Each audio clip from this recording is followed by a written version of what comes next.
Welcome to G3 media. అమెరికాలోని న్యూయార్క్లో నివసిస్తున్న తెలుగు తెలంగాణ వాసులు ఏర్పాటు చేసుకున్న నైటా న్యూయార్క్ తెలంగాణ తెలుగు అసోసియేషన్ 2026 సంవత్సరానికి కొత్త కార్యవర్గాన్ని ఎన్నుకుంది.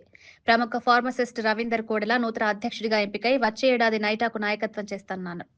వేలాది మంది తెలంగాణ, ఆంధ్రప్రదేశ్ వాసులు న్యూయార్క్లో స్థిరపడడంతో వారి సంస్కృతి సాంప్రదాయాలను సంరక్షించడం లక్ష్యంగా నైటా 6 సంవత్సరాల క్రితం ఏర్పడైంది. అప్పటి నుంచి అమెరికాలో పుట్టి పెరిగిన పిల్లలకు తెలుగు, తెలంగాణ పండుగల ప్రాధాన్యత తెలియజేయడానికి పలు కార్యక్రమాలు నిర్వహిస్తున్నారు. కొత్త కార్యవర్గంతో మరింత సేవా కార్యక్రమాలు చేపడతామని రవీందర్ కోడెల తెలిపారు.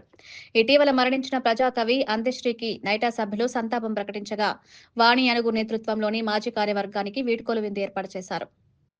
మాన్యశ్రీ డాక్టర్ పాయల మల్లారెడ్డి గారు for his unwavering support and encouragement which has always inspired us.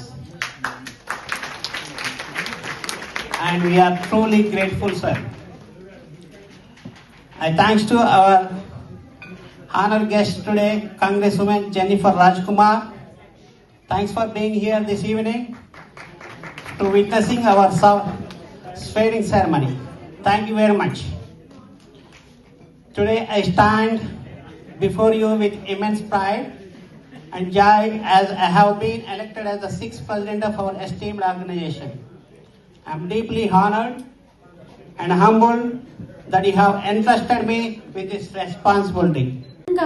జననీ జయకేతనం ముక్కోటి గొంతుకలు ఒక్కటైన చేతనం తరతరాల చరిత గల తల్లి నీరాజనం తరతరాల చరిత గల తల్లి నీరాజనం పది జిల్లల నీ పిల్లలు ప్రణమిల్లిన శుభ తరుణం. జై తెలంగాణ, జై జై తెలంగాణ, జై తెలంగాణ, జై జై తెలంగాణ, జై తెలంగాణ.